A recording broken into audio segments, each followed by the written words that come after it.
아우. 기말고서 다쳐가지고 이렇지. 기말고서 치고 가서 열받아가지고 지금. 이번 학기 개강일에 제일 많은 분들이 오셨네요.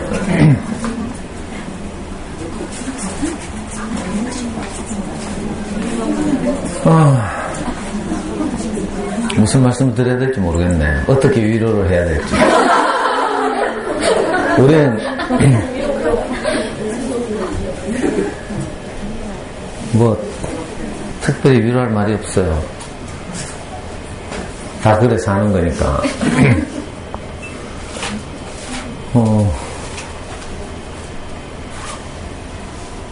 명희씨 옆에 아빠는 누구예요? 현정씨 제보. 제보? 네. 아, 보모동에서. 둘째 동. 아, 둘째 동생. 예. 둘이 어색해서 좋다고.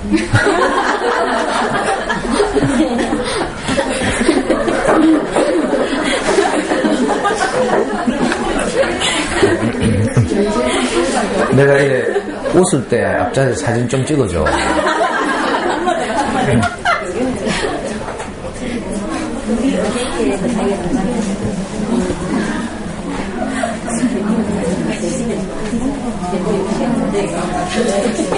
제 가장 큰 단점이 못 웃는 거잖아요.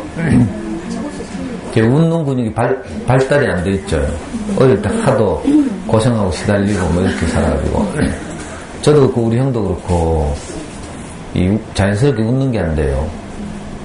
그래서 이렇게 가끔씩 명희씨 덕분에 웃을 때 앞자리에서 좀 찍어서 카톡 날려줘요. 인생 사진 한 장 찍어줄 때마다 내 톡톡히 보답한다니까. 이건 처음 뵙는 분이다. 어디서 왔어요? CS 브레이크에서. 이때까지 뭐 하다 이제 왔어요.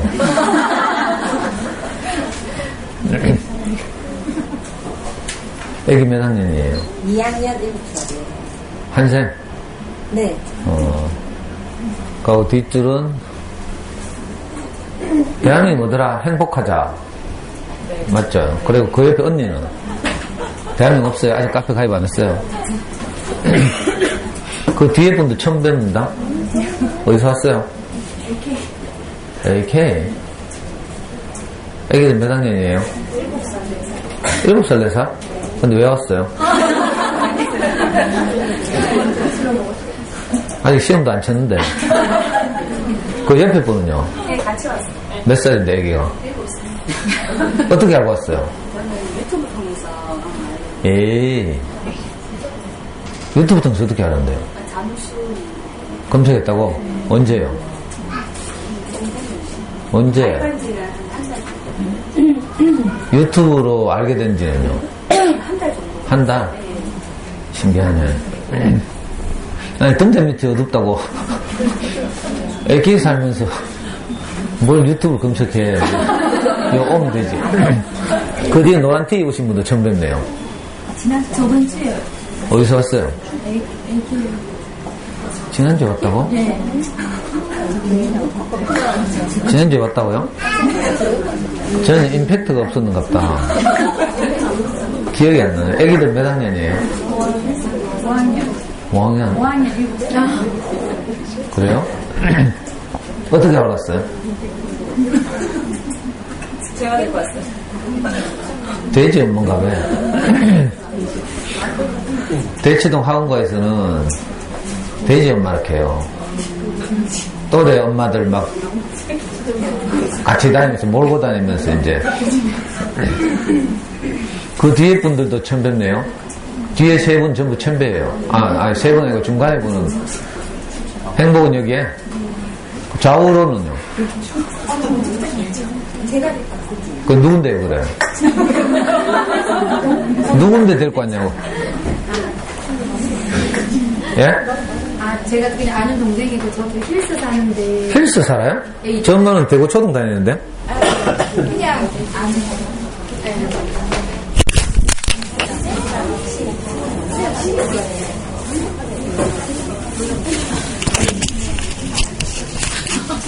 어디 산다고요? 그래요? 반대불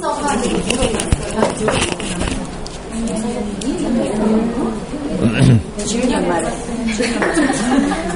지훈이 엄마랑 간다고? 데리고 왔는데 왜 저 남 앞에 남기 혼자 제가 아는 지인이었어요. 아, 그래요? 예. 신기하네. 그, 또, 오른쪽 분은요? 저는 힐스요. 힐스요? 아니, 작년에 겨울에 내 힐스에 4번이나 반대부도산에 강의하러 갔는데, 그때는 안 오고. 꼭 이렇게 멀리 오시네? 또, 벽에 붙은 분은요? 예. 뭐라고요? 저번 주에 왔었어요. 힐스예요 또?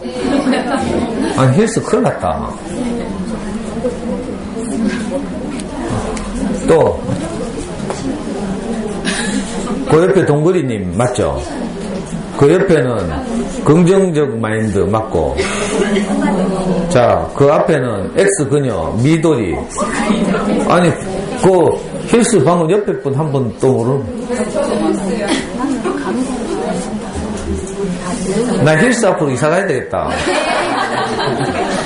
그리고 우리 며느리, 예, 두 분은 월서초등이라 했지. 대한민국 뭐라 했어요? 예. 아니 두 분 중에 누가 저 은경이 친구야? 예리 엄마 친구고 친구 따라왔고. 대한민국 뭐라 했어요? 어?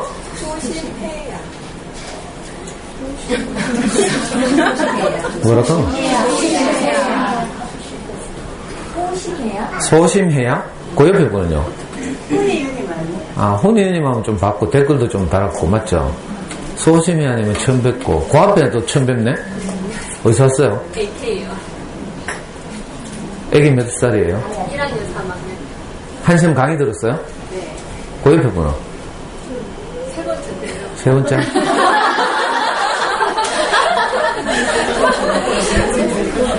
내가 잘못했어요. 대한민국 뭐라 했어요? 유천망? 좀 카페에서 본 것 같다.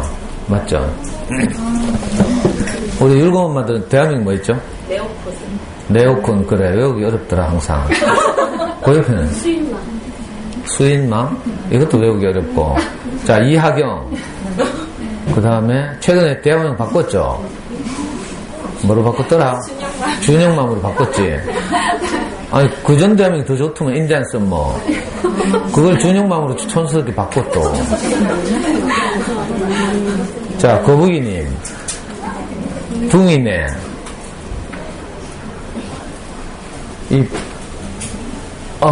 진희씨 맞죠? 네. 영광이에요. 그 실명을 대화명을 쓰는 분이 잘 없어가지고. 아니 캠프 간다고 신청해가지고 내가 아주 인상 깊게 보고 있어. 아이고 이제 기말고사를 치고 나서 엄마도 속상한 분들도 많고 지난주에 보니까 막 한숨 쉬고 막 이랬잖아요. 근데 어떤 분들은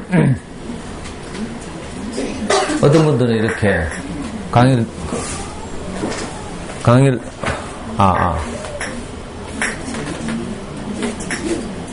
저게 이제 수명이 다 했나봐요. 바꿀 때 됐나봐.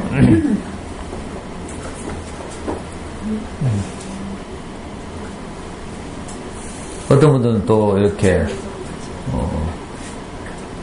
또 마음을 바꿔서 결과를 우리가 추수하는 것이 아니라 이 어려운 시험을 아이들이 견뎌내고 그동안 준비하고 또 엄마가 불안해해가지고 막 들들 볶을 때 아이들도 또 못 이기는 채 하면서 또 따라하고 이런 과정이 너무 기특하잖아요. 그래서 그것을 추수하면 돼요. 우리가 결과를 추수하려고 하면 인생은 아무것도 남는 게 없어. 허무하죠. 왜? 제일 마지막은 죽음이거든요.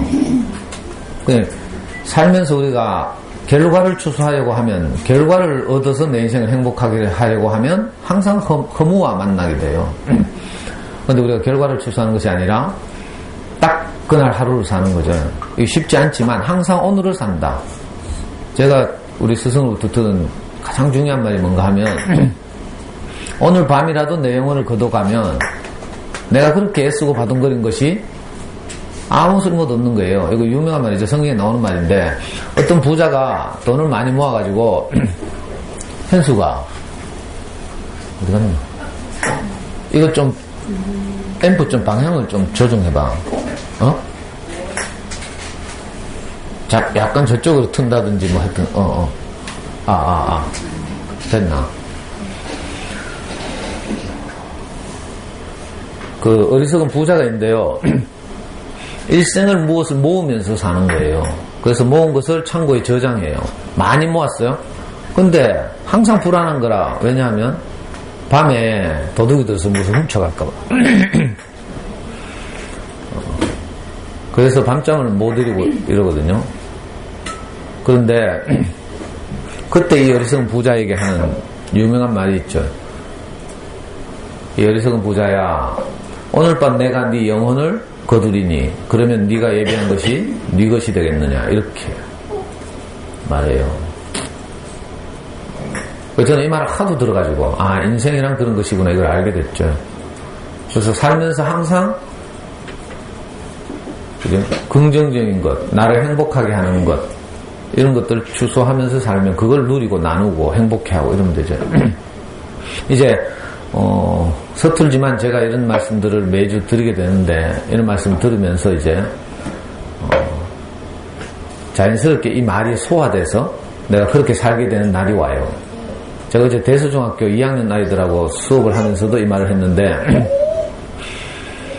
그 대수중학교 어떤 국어 선생님이 저를 이제 알아가지고 2학년 애들 11반에 그 아침 독서 특강을 해달라고 해서 지금 이틀째 가서 6번 수업을 했어요. 이제 월화 5번 남았는데, 이거 중딩들도 알더라고.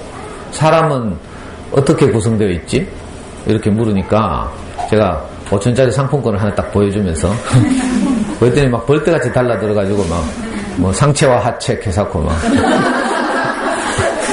네? 또 남자와 여자 개사코 막. 근데 이제 이렇게 몇 번 이제 오답을 하다가 대부분 눈치를 채고 사람은 몸과 마음으로 구성되어 있습니다. 또 좀 어렵게 말하면 육체와 정신으로 구성되어 있습니다. 이렇게 말하죠. 자, 사람은 육체와 정신으로 구성되어 있어요. 육체는 뭘 먹어야 살죠. 육체가 건강하게 행복하게 살려면 어떻게 하냐 물으면 대부분 애들이 처음에는 운동해야 됩니다, 이렇게 말해요. 전혀 그렇지 않습니다. 운동하지 않아도 좋은 먹거리를 계속 공급받으면 그냥 건강하게 살죠. 옛날에 운동 없었어요. 그러니까 운동이 물론 필요하더라도 우선은 먹는 거죠. 먹으면 여러 번 말씀드렸지만 그냥 먹는 게 아니고요. 일단 식재료를 그 주부들이 사다가 가족들이 먹을 수 있도록 이 입보다 작게 자르죠. 입에 들어갈 수 있도록 그 도마 위에서 작게 잘라요. 자른 다음에 이제 익히거나 데치거나 끓이거나 삶거나 뭐 해서 소화할 수 있도록 부드럽게 만들죠. 그 다음에 여기 뭐 양념도 하고 이래서 이제 식탁을 준비해요. 그러면 이 준비된 식사를 이제 우리가 입으로 먹죠. 입으로 먹으면 이빨이 이 음식을 잘게 부숴요.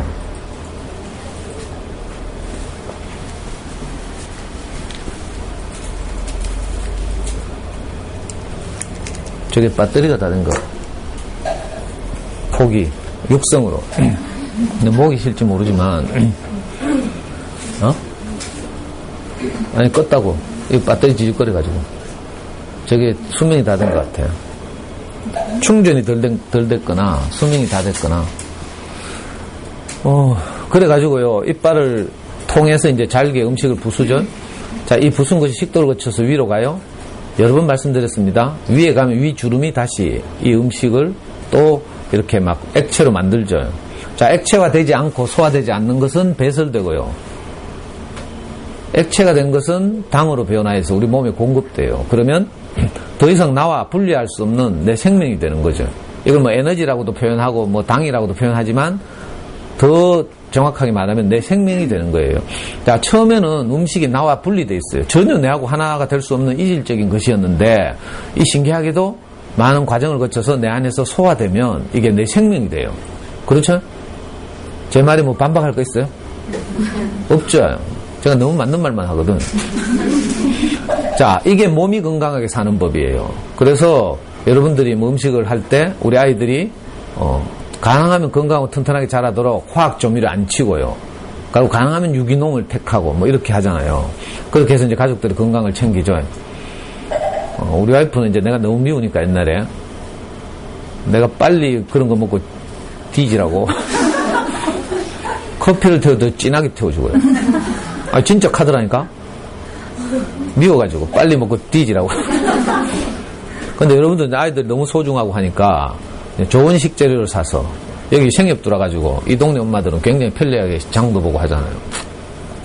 자, 이게 이제 몸을 건강하게 하는 법이에요. 그든 다음에 운동도 있고 뭐도 있고 하는 거지. 그렇죠? 자, 몸과 함께 우리 사람을 구성하고 있는 것은 정신이라고 했어요. 몸과 마음, 신체와 정신 이렇게 말할 수 있어요. 우리가 정신을 만족하게 하는 게 또 있거든요. 그러니까 어쩌면 육체보다 더 상위 버전이죠, 정신이. 그래서 육체적으로는 우리가 맛집에 가서 맛있는 것을 먹으면 배가 불러요. 이걸 만족이라고 하죠. 그죠? 더 발끝까지 가득 찼다 이런 뜻이에요. 더 이상 이제 음식이 땡기지 않죠. 자, 그렇지만 그렇다고 해서 내 인생이 만족한 건 아니거든요. 배는 만족하지만, 몸은 만족하지만 더 이상 먹을 수가 없는 상태가 되지만, 그러나 내 영혼이, 정신이 건강하지 않으면 이상하게 뭐가 부족하고 허무하고요. 애통하고 막 이렇거든요. 왜 그런가 하면 정신이 육체를 지배하고 있기 때문에 그래요. 그러니까 정신적으로도 뭔가가 계속 공급돼야 돼요. 일반적으로 이걸 잘 모르더라.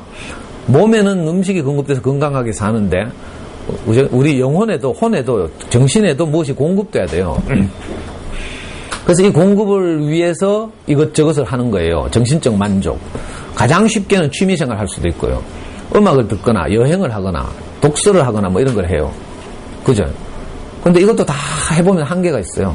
이건 뭐 다 해보셔야 되겠지만 그림도 그려보고요. 뭐 다양하게 하죠. 그래서 이제 그죠? 정말 중요한 게 뭔가 하면 나를 깊이 만족하게 하고 나를 잘 알아주는 어떤 것이 내게 계속 공급돼야 돼요. 어제 중학교 가서는 제가 아이들한테 이걸 책 읽기라고 말했지만 사실은 책 읽기로도 만족이 안 돼요. 책 읽기는 일정 부분까지는 충족이 되는데 사실은 책은 사람이 쓴 것이죠. 그래서 근원적으로는 어떤 사람이 내게 만족이 돼야 내 인생에 여한이 없어지는 거죠. 구체적으로 가까이 사는 사람을 통해서 내가 사랑을 받아야 돼요. 뭐 종교적으로는 신이 사랑한다 하는데 이건 너무 추상적이거든요. 물론 관념적으로 뭐 이렇게 깊이 몰두해가지고 막 그렇게 착각할 수도 있지만 사실 이건 너무 멀어요. 근데 어떤 말을 계속 들으면요, 신기하게도 내 안에 와서 소화돼요. 내 위에 서서 가르치는 것은 소화가 안 되지만 내 밑에서 내보다 더 작게 어떤 내용을 요리해서 이렇게 우리 앞에 이렇게 그죠? 식탁을 차려주면 마치 밥을 먹는 것처럼 어떤 말도 내 안에 들어와서 소화되거든요. 그 시간이 흐르면요, 이것이 내 생명이 돼요. 이걸 보고 뭐라 해요? 부정적인 말로 쇠뇌라고 하죠, 쇠뇌. 그 많은 분들이 제 이야기를 들으면 쇠뇌된다고 못 가게 하잖아.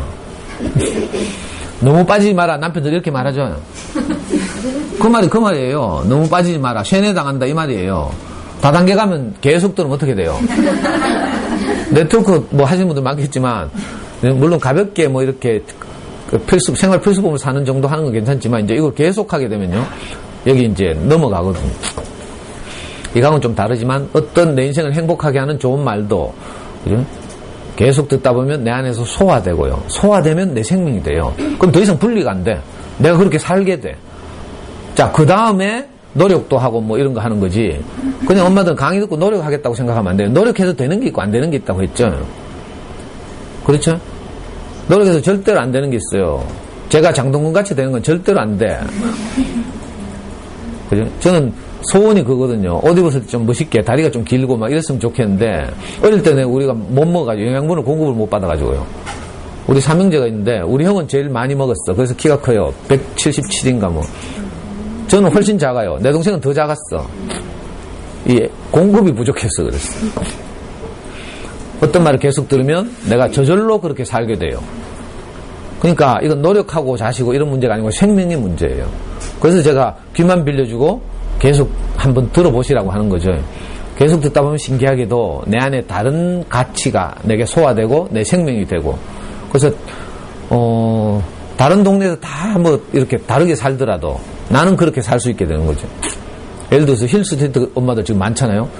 모든 엄마들이, 힐스테이트 모든 엄마들이 이렇게 생각한다면 정말 살기 좋은 동네가 되는 거죠. 경쟁 안 하고 아이들에게서 긍정적인 것을 추수하고 그걸 서로 나누고 이렇게 하면요 정말 행복해져요.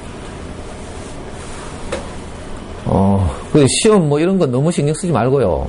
그 시험 때 뭐 애 안 잡으려고 막 이렇게 하지 말고요. 잡아야지. 아니 내 속에서는 공부가 너무 중요한데 이걸 안 잡을 수 있어요? 그거 안 잡으려고 하니까 미치는 거라 이제. 참고 이렇게 하다가 나중에 시험 끝나고 나서 엉뚱한 걸로 폭발하고 막 괜히 아침에 늦게 일어나는 걸로 막 뚜껑 열리고 이런 거죠. 차라리 그러지 말고 속 시원하게 잡으면서 공부시켜. 그래 봐야 자기 애가 얼마나 이 공부를 어려워하는지 경험하고 이러는 거죠. 해도 괜찮아요.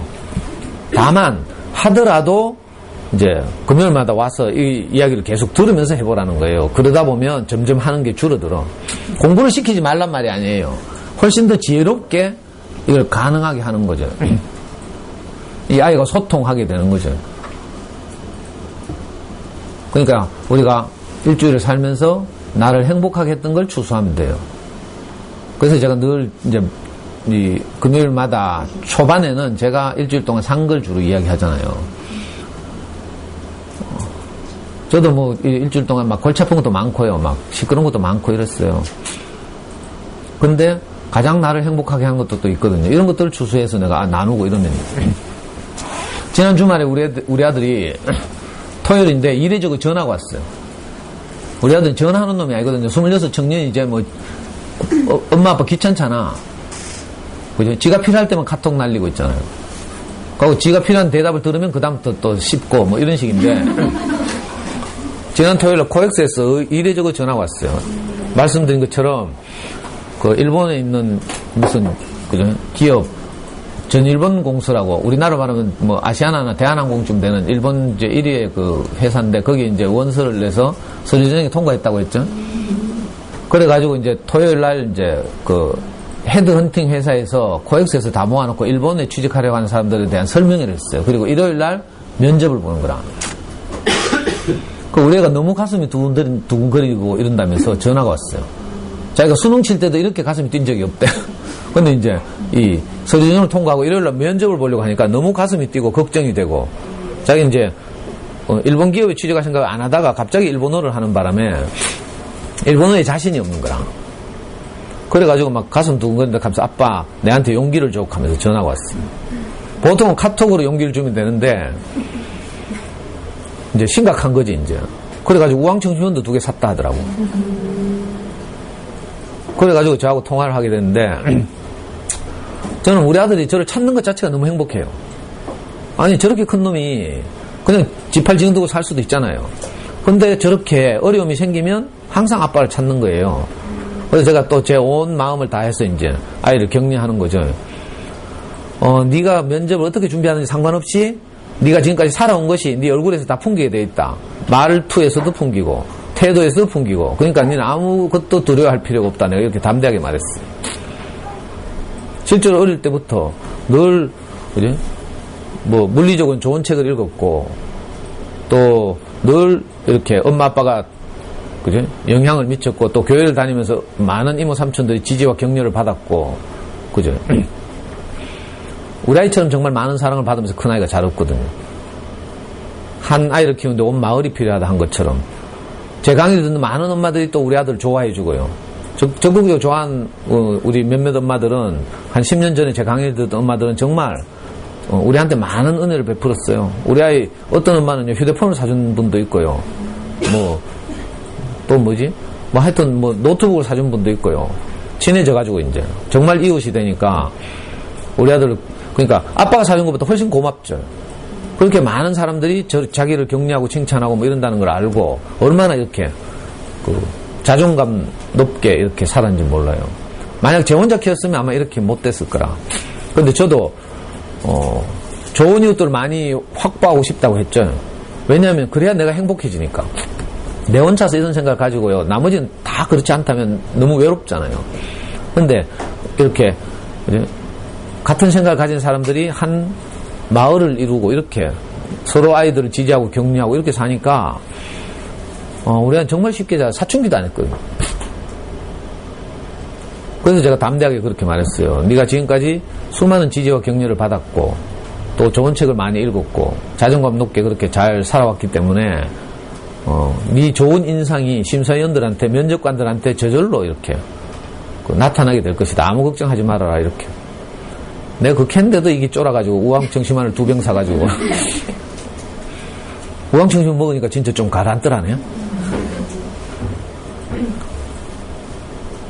근데 이제 애가 다 크고 했으니까 치밀하게 준비해가지고요. 4시에 지가 원하는, 일요일 4시에 면접을 보는데 2시에 일부러 다른 일본 회사에 원서를 낸 거라. 합격해도 안 갈 건데 2시에 면접 보는 다른 회사. 왜냐면 연습하려고. 이렇게 치밀하게 준비해가지고요. 2시에 고액사에서 하는 다른 회사 면접을 보고 일본 최대의 무슨 여행사를 하던데 내 이름도 모르겠네. 면접을 보고 연습한 다음에 4시에 이제 지가 원하는 회사 면접을 본 거죠. 그리고 자기 소개서도 저보고 첨삭해달라 해서 제가 받아서 이렇게 토론하고 했다 했죠. 근데 신기하게도 얘가 자기 소개서를 딱 자기가 제출하고 그 소개서를 보고 면접관들이 질문을 할 거니까 제가 예상 질문 리스트를 쫙 만든 거라. 한 20가지 예상 질문을 뽑아가지고 거기에 대한 대답을 전부 일본어로 딱 준비해가지고 그걸 자연스럽게 이제 계속 연습하고 이래가지고 가서 면접을 봤는데요. 일본어 너무 잘한다는 칭찬을 들었어. 지는 쫄아가지고 일본어 못해가지고 쫄아가지고 하는데 예상 질문을 그대로 외운 게 아니라 그 흐름을, 대답의 흐름을, 맥락을 이제 자기가 소화한 거죠. 계속 일본어로. 그래가지고 뭐 예상 질문이 대부분 나오고 물론 모르는 질문도 나왔지만 좀 버벅거리기도 하고 이랬는데 일본인 심사위원들이, 그 면접관들이 여러 번이나 하고 먹하고 뭐 이렇게 하는데 그 애가 너무 기분이 좋아가지고 면접 다 보고 나서 저한테 전화가 왔어. 그 아이하고 이렇게 소통하니까 그죠? 얼마나 행복한지 몰라요. 애들이 커서 지갈길 가쁘고요. 엄마 아빠 필요를 안 하면 정말 서운하고 슬프다니까. 그러니까 여러분들도 지금 아이들이 나를 필요로 하는구나. 이게 정말 귀한 일이죠. 감사한 일이에요. 중학생쯤만 되면 어떤 줄 알아요? 용돈만 돌락하고 있잖아. 여친 생겨보면 끝장이라.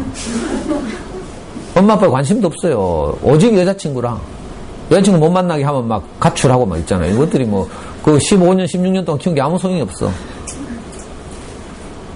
근데 지금 아이들이 다행히 어려서 엄마를 필요로 하고, 엄마에게 귀찮게 하고 막, 그죠? 이런 게 얼마나 감사한 일이에요. 지난주에 말씀드린 것처럼, 우리 아이들이 내 인생을 사용해 주는 게 너무 감사하죠. 인생은 어차피 어디에 사용되는 거예요? 타들어가는 촛불처럼 사용되는 것인데, 그걸 내가 소중한 일에 사용되면 얼마나 복되겠어요. 그렇죠? 그래서 저는 너무 행복하다니까. 저는 우리 아이에게만 사용되는 게 아니고 이렇게 모르는 분들한테도 내 인생이 사용되잖아요. 대성여고 국어 선생님이 저보고 강사라도 얼마 안 되는데 너무 죄송하다고. 그래도 자기가 아이들에게 좋은 강의를 들려주고 싶어서 이렇게 저를 부른 거예요. 어떻게 저를 알았냐고 하니까 옛날에 호세우치 어린이 서점에서 제가 강의를 할 때 대성중학교 다른 학교 동아리가 돈중학교인지 뭐 동아리 애들이 저한테 와서 강의를 한번 들은 적이 있어요. 그때 인솔교사로 왔대. 난 기억도 안 나. 그때 뭐 벌써 오래됐는데 몇 년 전인데 좋은 인상을 받았나 봐요. 그래가지고 이번에 갔어요. 1시간 강의하는데 4만 원인가 준대. 그래서 제가 각 밤마다 돌아다니면서 상품권을 4장 5장씩 돌리거든. 5천짜리 상품권을 4장 5장씩 돌리거든. 애들 관심을 이제 끌고 함께 참여하게 하려고. 그러니까 선생님이 뭐라 하는 게 아니라, 아이고, 선생님, 이거 뭐 강의도 남는 것도 없고, 오히려 부족하겠어요. 하면서 걱정하고 미안해 하더라고요. 근데 사실은 저는요, 나를 불러준 것이 너무 감사한 거예요.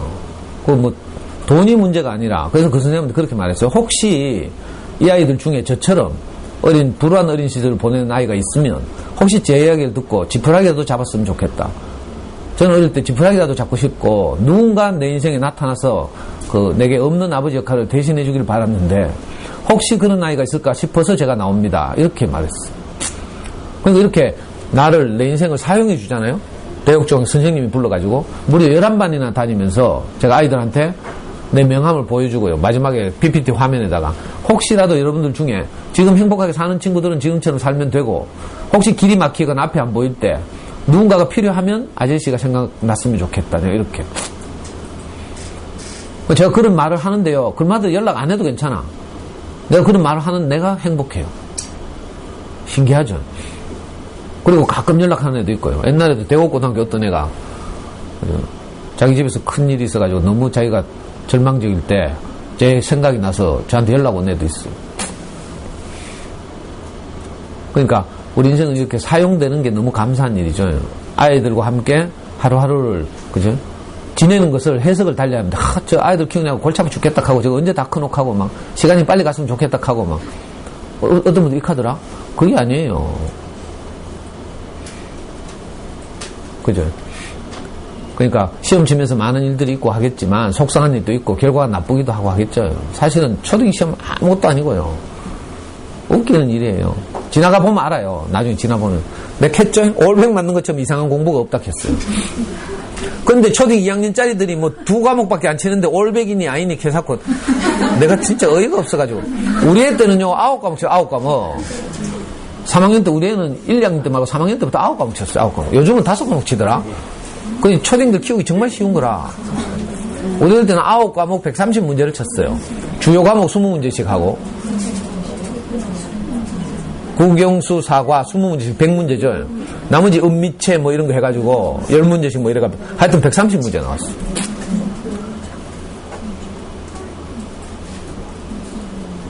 그러니까 시험 칠 때 이렇게 준비도 해보고 문제집도 풀어보고, 또 아니면 또 담대한 분들은 안 해도 괜찮고요. 뭐 해나 안 하나 큰 차이 없으니까 해봐서 알 거 아니에요. 뭐 붙들고 맨날 뭐 넘기는 문제집 풀어가면서 찌르고 뽑고 고함 지르고 막 풀렸어.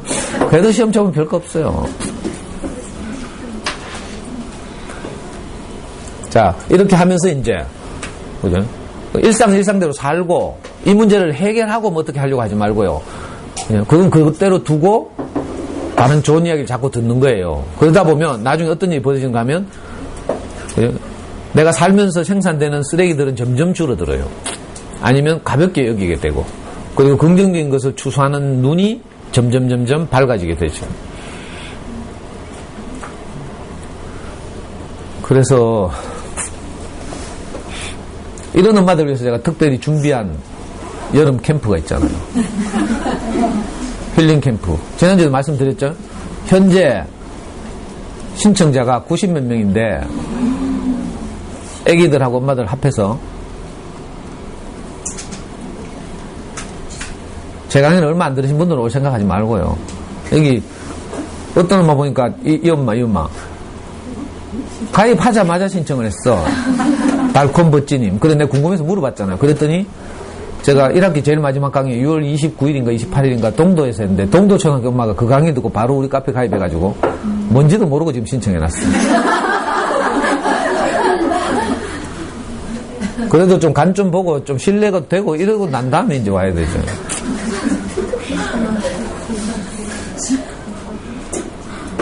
지금 이분은요 군산에서 유튜브로 1번으로 신청했어요. 유튜브 보고 군산에서 옛날 강의 듣고 외장하드 보냈잖아요. 우리 가지고 있는 DVD 다 복사해달라고 외장하드를 한 통 보내면서 또 미안하니까 뭐 우리나라 3대 빵집 중에 하나가 군산에 있다네. 군산에 뭐 무슨 당 이성당인가 거기서 막 우리가 싫어하는 단팥빵 그걸 엄청 보냈어요. 혹시 호레이님 이 강의 들을지 모르니까 다음엔 단팥빵 말고 크림빵 아니면 뭐 안에 크림빵 말고 뭐 어떡하지? 설탕인가? 노란 거 들어가는 거 있잖아요. 뭐 그런 거 슈크림 그래.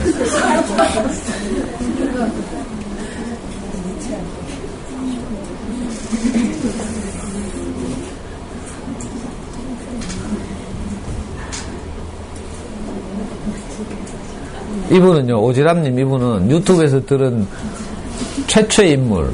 유튜브에 우리 강의가 올라가고 최초로 저한테 우리한테 반응한 한 4년 된 거제 사는 분이에요.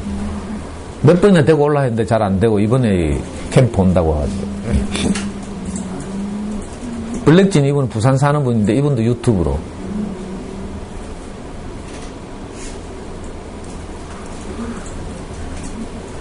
여기 가면요, 제가 계산해 보니까 아직 신청 안 한 분들 많이 있지. 뭐 하는 건 몰라. 아니, 방학 때 어떻게 살락해? 애들하고 찌지고 뽑고 막. 우리 방학 때는 이 강의 없어요. 알죠? 지금 누가 질문했던데, 원래 초등학교 방학이 며칠이지? 22일? 금요일이야? 다음 주야? 아니지? 다음 주. 그러면 다음 주 종강해야 되겠네? 방학 때문에 애들 케어해야 되기 때문에 엄마들 못 오잖아요. 그래서 다음 주에 종강을 하겠습니다. 그리고 이 강의는 이제 9월 첫 금요일 날 다시 개강해요. 근데 방학 동안 약발 떨어지면 여름방학은 당연히 짧아서 괜찮은데요. 겨울방학 때 엄마들 정말 고생하더라고. 그 2월 말쯤 되면 저한테 막 연락 와요. 약발 떨어졌다고. 그래서 이제 그런 걸 생각해서 방학 때마다 이제 캠프를 하려고 하거든요. 캠프는 뭐 아무 계획 없는 캠프예요. 그냥 쉬는 캠프거든요. 여기 가면 제가 이거 기적같이 찾았는데 전라북도 장수군에 있는 어떤 폐교를 인수해서 리모델링한, 그래서 정말 좋아요. 일단 가운데 운동장이 천연잔디죠. 미니 골대 있어서 애들하고 공차기도 좋죠. 이 학교 정문 바로 앞에 이 금강상류가 흘러요. 아주 맑은 물이래. 쉬리도 잡히고 뭐 어쩌고 저쩌고. 그리고 물의 깊이는 어른의 무릎부터 허리까지. 그러니까 애들 놀기 딱 좋은 곳이죠. 아마 가만히 놔두면 여기 가서 하루 종일 놀 거예요, 애들. 이거는 학교에 있는 이제 펜션.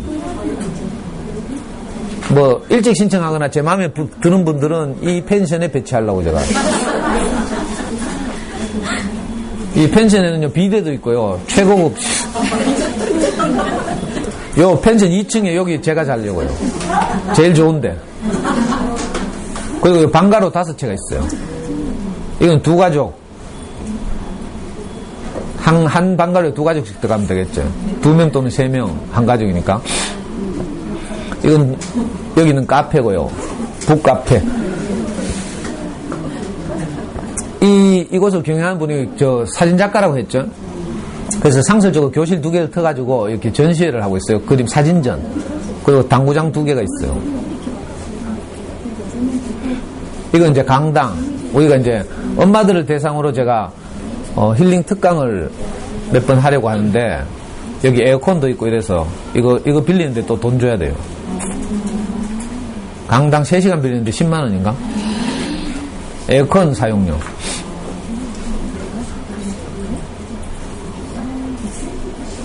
여기 좋은 경우에 숙소에 테레비가 한 대도 없어요. 그러니까 취사 도구도 하나도 없고, 밥도 못 해먹고, 여기서 전적으로 이 동네 마을 아주머니들이 해주는 밥을 사 먹어야 돼요. 한 끼 식사 6,000원이라고 했죠. 그리고 5끼 식사 하면 5, 6이 33만 원에 하루 저녁은 삼겹살 파티하면, 여기서 키우는 꺼먹돼지라고 토종 돼지가 있다는데, 그거 삼겹살 파티하면 10,000원 정도 하죠. 그럼 식비만 한 사람 앞에 약 4만 원. 맞죠? 그리고 숙소비 뭐 이런 거 해가지고, 강사비 뭐 이런 거. 그래가지고 빨리 마감되기 전에 관심 있으신 분 신청하시라고요. 어제 내가 세어보니까 우리 동구리님까지 저하고 모기님까지 하면 95명인가? 97명인가? 근데 한 120명 정도 갈 수 있을 것 같고, 또 젊은 엄마들 텐트 치기를 좋아하시는 분들은 5동에 텐트를 칠 수 있어요. 여기서는 이제 공해나 뭐 소음 때문에 5동 이상은 절대로 안 된다 하고, 하루에 5동. 그 텐트를 치실 분들은 텐트 설치비와 식비만 내면 되죠. 그러니까 숙박비가 조금 저렴해지겠지. 뭐 큰 차이 아니지만. 그래서 제가 같이 갈 만한 사람들은 제가 다 신청하라고 했는데 아직 신청 안 한 분들도 있고. 집에 가서 진지하게 한번 생각해봐요. 뭐 다른 캠프처럼 생각하면 돼. 애들한테 무슨 유익한 프로그램이 있겠거니 이렇게 생각하면 절대 안 되고요. 애들한테 아무 프로그램도 없어요. 아무 프로그램도 없는 프로그램이 좋은 프로그램이라니까. 애들 맨날 뭐 계획 짜가지고 뭐 돌리고 뭐 극기훈련 시키고 뭐 가있을 때는 형 만나가면 멘토링하고 찌랄. 그런 쓸데없는 거 할 일이 아니고요. 모처럼 그죠? 맨날 성적에 시달리고 공부에 시달리고 이러다가 여기 가서는 아무것도 안 하고 그냥 놔두면요 아이들이 정말 창의적으로 놀아요. 우리가 인문학 기행을 몇 번 해봤잖아요. 저는 무선마을 갔을 때도 보니까 그때도 한 100명 정도 갔죠. 엄마들하고 아이들 앞에서. 근데 애들 가만히 놔두니까 알아서 다 놀더라고. 훨씬 더 창의적이에요. 아이들끼리 관계도 맺고 사회성 정말 좋아지거든요. 꼬마들부터 7살짜리 6살짜리 유아들부터 초등 6학년 중학생까지 이렇게 같이 어울려서 놀다 보니까 저절로 질서가 잡히고요. 특히 집에서 하나 키우는 애들 보면 좀 지밖에 모르잖아요. 우리 애처럼. 근데 이제 이렇게 저절로 이렇게 함께 살려고 하면 함께 지내려고 하면 어떻게 해요? 형 말 들어야 되죠. 그래서 저절로 사회성 길러지고요. 함께 살기 참 도움이 되고 그렇죠. 물론 찌르고 볶고 싸우기도 하고 하지만 내가 선착순역 하는데도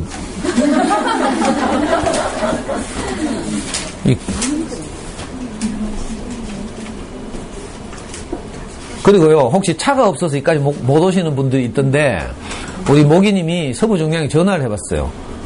그랬더니 서부정량에서 이 근처까지 가는 직행버스가 있어요. 직행은 아니겠지. 하여튼 바로 거기까지 가는 버스가 있고 그 버스에서 내려서 택시를 타면 10,000원에서 12,000원 하면 이 학교에 도착을 한대. 그냥 쉽죠. 오기도 쉽고 뭐 짐이 있다 막 하는데 짐은 남의 차에 좀 부탁해도 되고 그 정도 짐은 들고 여행 다녀야지. 근데 좋은 게 뭔가 하면요 지금 버스 타고 갈 분들이 많거든요. 이번 버스 대절 안 해요. 저는 인문학기행 갈 때 버스 대절 해보니까 불편해요. 오히려 걸어야 될 길이가 더 많아지고. 근데 서부정량에서 11시 얼마에 출발하는 버스가 있는데 그거 타면 아마 거의 절반 이상은 우리 엄마들이겠죠. 그러니까 어쩌면 좀 더 재밌는 추억이 될 수도 있어요. 그래서 교통편 걱정하지 마시고 가고 정 안 되면 또 카풀 하면 되고요. 보통 2명, 3명 가거든요. 엄마들하고 아이들. 아빠들은 많이 안 오시니까. 자, 그럴 경우에는 댓글로 신청을 하면서 누가 저 좀 태워가 주세요. 이렇게 하는 거라. 자, 극하면 분명히 우리 중에 O형 엄마들이 나선다니까? O형 엄마들은 헌신적이거든요. 그래서 분명히 챙기게 돼 있어요. 그러니까 걱정하지 말고 그렇게 도움을 청해야지. 꼭 이 엄마들 보면 나는 절대 남에게 피해를 끼치지 않을까 이런 생각한다. 자, 그런 엄마들 어떤지 알아요? 남에게 도움도 안 주는 거라. 지팔 지은대로 지 혼자 사는 거죠. 남에게 피해를 안 준다는 말은 나도 피해를 안 받겠다 이 말이기도 하고요. 그게 아니라 그러니까 남에게 은혜를 받아야죠.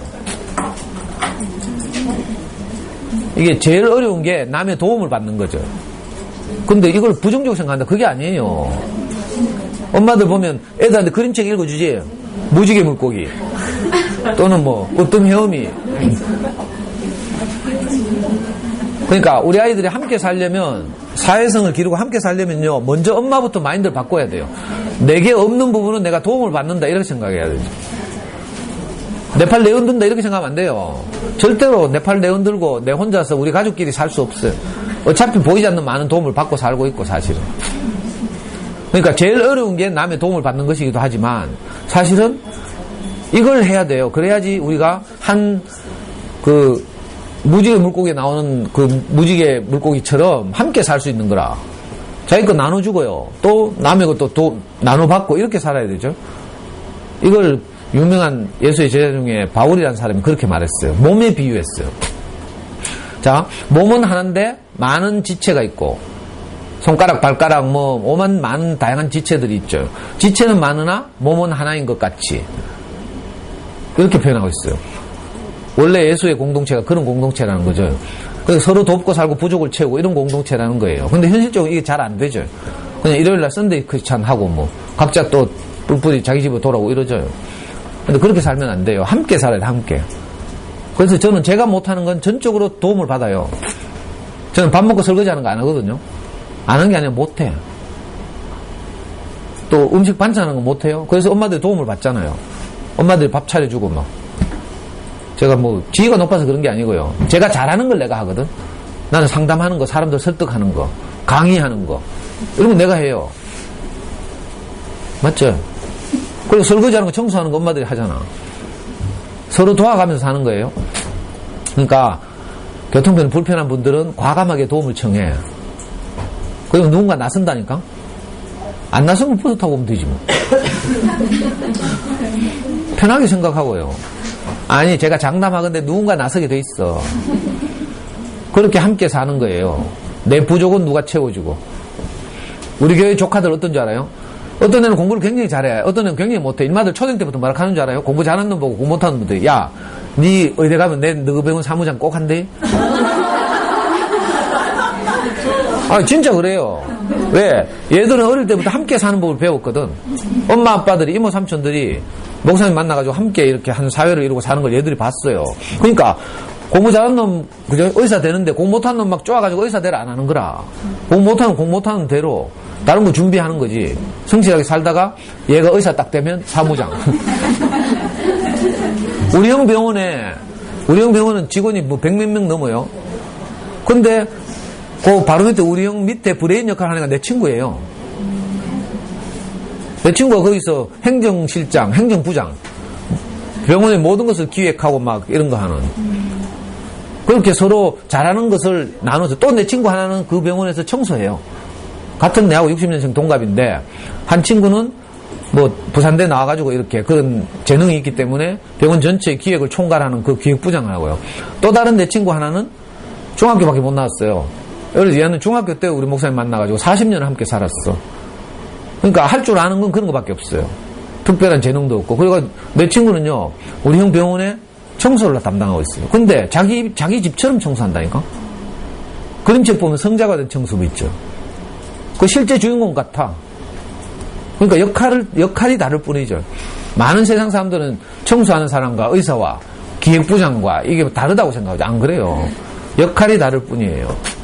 그렇게 한 공동체를 이루고 사는 거죠. 그 애들이 그러니까 스트레스 안 받지. 사무장 할 생각을 하니까 의사 될 생각을 해봐요. 얼마나 피똥 싸야 되겠어요. 유전자 좋아야 되죠. 수학 공부 많이 해야 되죠. 뭐 골치 아프다니까. 그래 지금 우리 33된 조카들 사이에서 의사가 2명 지금 준비되어 있거든. 근데 나머지들은 다 호시탐탐 지금 사무장 하려고. 얘들이 지금 저하고 주말마다 축구하고 있거든요. 그렇다고 해서 뭐 사무장 한다고 뭐 불성실하게 사는 게 아니에요. 다 자기대로 열심히 준비하면서 살고 있어요. 신기한 일이죠. 이렇게 살면 돼요. 꼭 모든 아이들 공부 잘할 필요 없어요. 혼자 살면 우리 아이가 의사가 돼야 되지. 그렇죠? 그래서 저도 우리 아이한테 항상 어릴 때 그렇게 말해왔어요. 너는 공부에 재능이 있다. 그러니까 네 공부하는 것이 많은 공부를 어려워하는 많은 친구들과 동생들에게 큰 도움이 될 수 있다. 큰 아빠를 봐라. 내가 이렇게 말하거든요.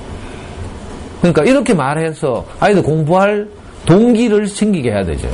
함께 살아가기 위해서 공부를 특별히 어려워하고 먹고 살기 어려운 친구도 있잖아요. 이런 친구들과 함께 살려면 공부 잘하는 재능을 가진 아이는 공부를 열심히 하는 게 아주 유익하죠. 그러니까 지 혼자 출세가 잘 먹고 잘 살려고 공부하면 이 명분이 굉장히 떨어지고요.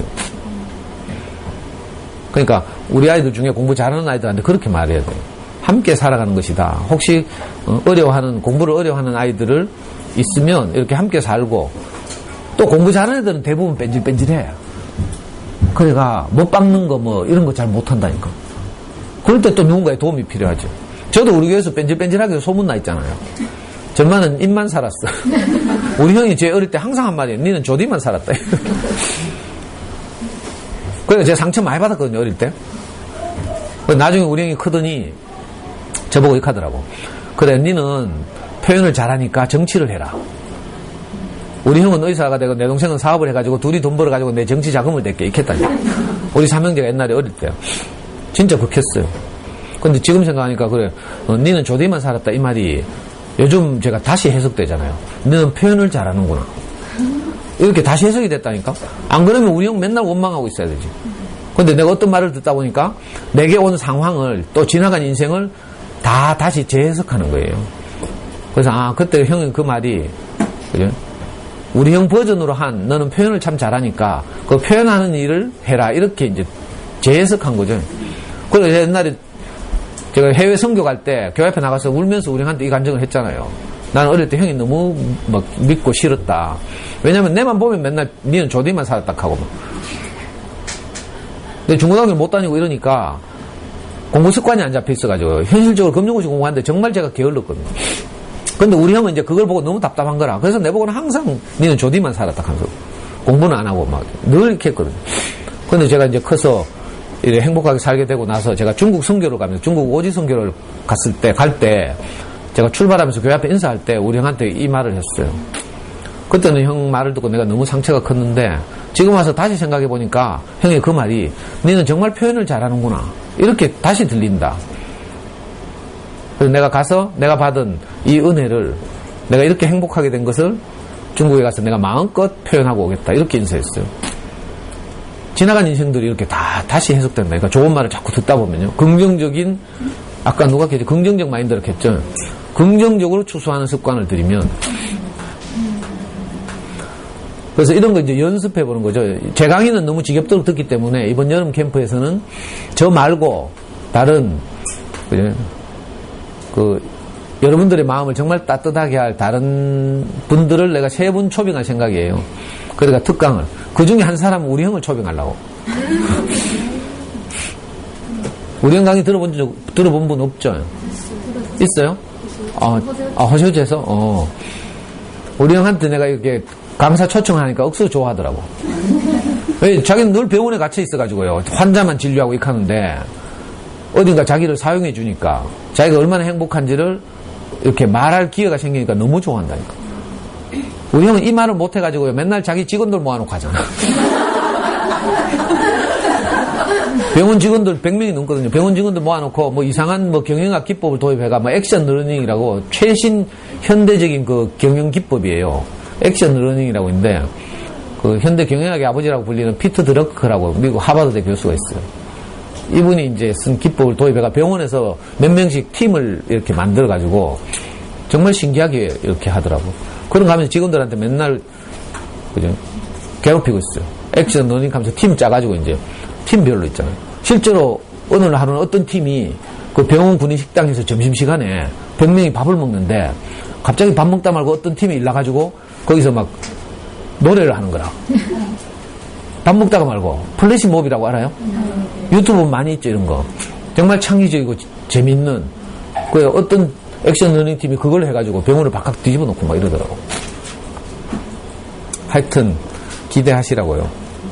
그리고 어떤 엄마는 돈 비싸다고 찌랄하더라. 이야, 근데 할 말이 없네 진짜. 저는 이 캠프 해가지고 단돈 10원도 안 남겨요. 물론 저는 공짜로 가야죠. 아니 내보고도 돈 내라 하면 안 되지. 그래 그 숙박비 뭐 여기 시설 임대료 뭐 이런 거 있잖아요. 그리고 강사 이번에는 그 전북 장수군이라서 제가 전에는 경주에서 할 때는요 이 강사를 보면서 그냥 제 안면을 그냥 때웠는데 이번 전북 장수니까 너무 멀잖아요. 밤에 오고 이러면 미안하잖아. 그래서 내 기름값이라도 주려고. 그래서 강사 3명 4명 오면 뭐 한 사람한테 20만 원 정도 준다고 생각하면 그거 하고 뭐 이렇게 하면요 그리고 이렇게 천혜의 이 공간을 통째로 빌려가지고 2박 3일 동안 정말 꿈같이 지낸다고 생각해봐요. 이걸 어디 비싸다고.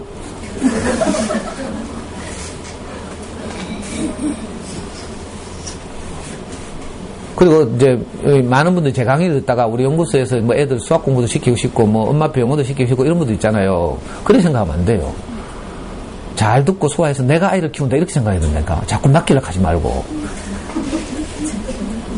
더 이상 우리가 맡을 수도 없어요. 제가 고학년 10명 수학 공부 시키면 최대한인데 지금 15명 하고 있어요. 15명.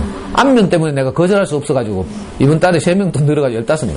지금 어떻게 이 아들을 자르나 내가 고민하고 있어요. 그래서 우선순위가 뭔가 하면 강의를 안 듣는 엄마들 의 아이들은 구조조정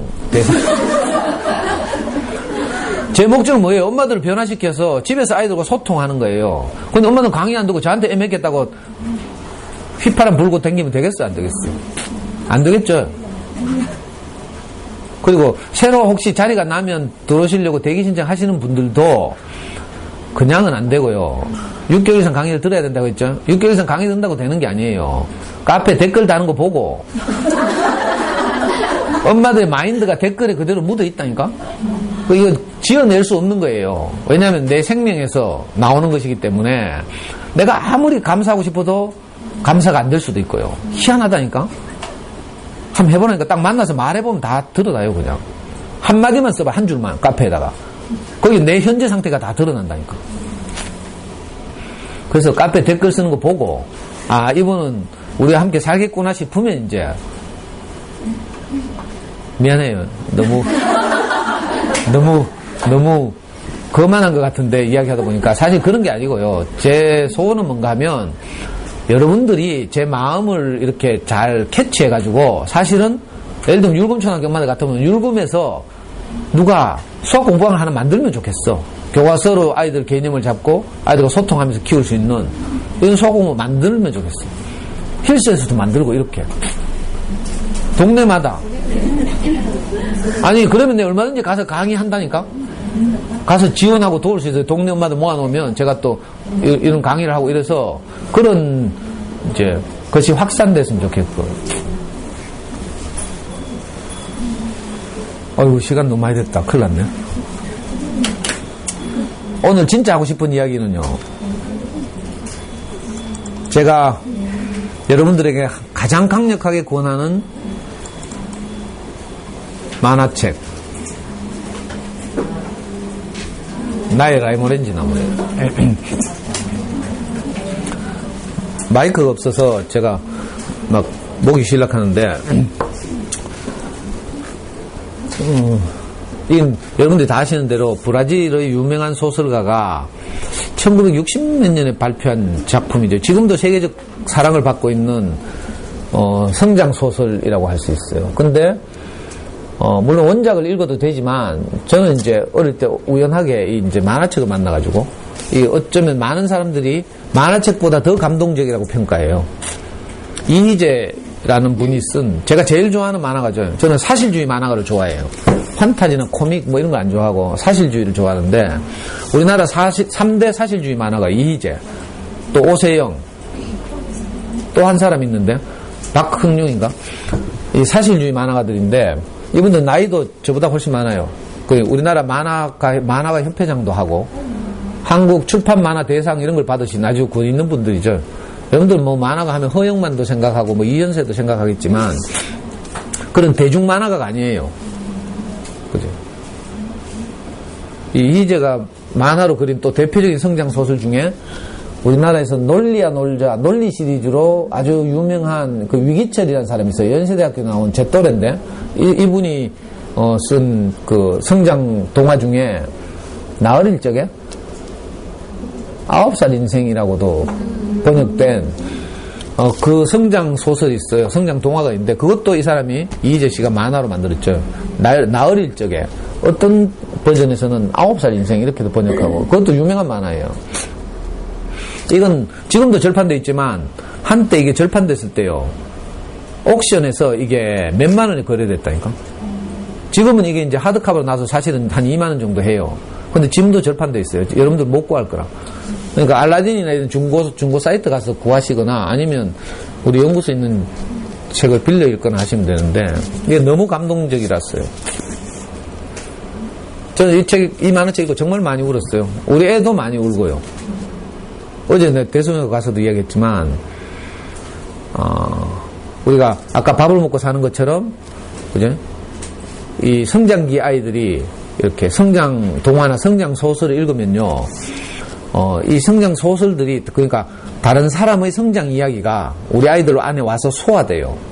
저 다른 책 읽기 강의에서 말한 것처럼, 먼저는 주인공과 내가 동일시 되고요. 그리고 주인공의 이렇게 희노애락을 같이 함께 하게 되죠. 이렇게 하면서 안에서 자기 내면적인 성찰과 동화가 일어나죠. 자기 정화가 일어나죠. 카타르시스라고 하죠. 그래서 아이덴티피케이션 동일시, 그 다음에 카타르시스, 자기 정화, 그리고 마지막으로 뭔가 깨달음을 얻게 돼요. 통찰, 인사이트니스. 나만 이렇게 어려운 게 아니구나.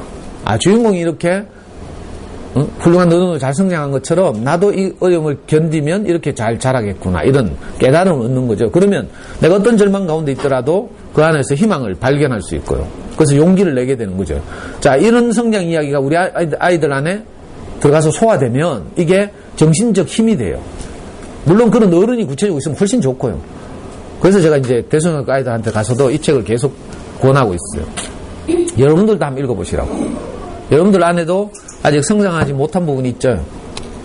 내면 나이라고 하죠. 이 심리학이나 정신분석에서.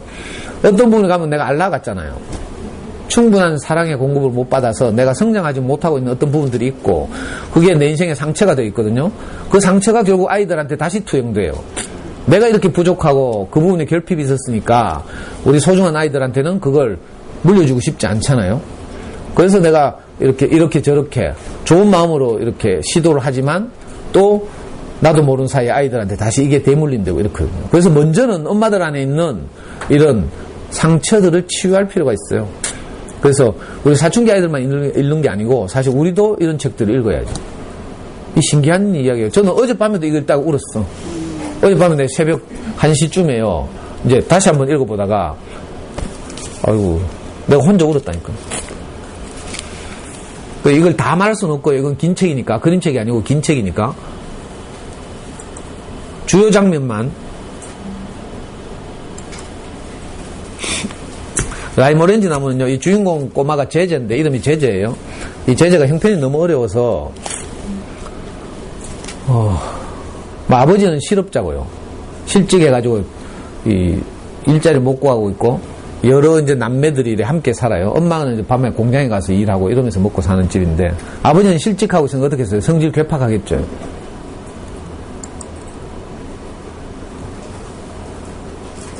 그런데 이제 그러다 보니까 이 집에 이 제재라는 밑에서 둘째인데 5살 때부터 얼마나 악동인지 맨날 사고치고 혼나고 뭐 이런 아이예요. 그리고 한 번도 맛있는 거 못 먹어보고 선물 못 받아보고 막 이런 아이인데 이걸 다 생략하고요. 근데 이 아이가 늘 어른들한테 혼나고 지적당하고 맞고 집에서도 많이 맞아요. 그런데 형편이 더 어려워져가지고 이제 이사를 갔는데, 이사 간 집 뒷마당에 라이모렌지 나무가 한 그루 있는 거라. 그래서 얘는 어른들한테 늘 지적당하고 혼나고 괴롭고 슬프고 외롭고 뭐 이런 것들을 이 라이모렌지 나무한테 올라가가지고 항상 이 친구처럼 라이모렌지 나무한테 맨날 이야기하는 거라. 속상한 이야기를. 그렇게 견디다가 라이모렌지 나무 아무 말도 없잖아요. 반응도 없고. 얼마나 답답하겠어요. 뭐 신부님한테 가서 고해성사하면 반응하나? 혼내기도 하고 막 이러죠. 그건 좀 낫네.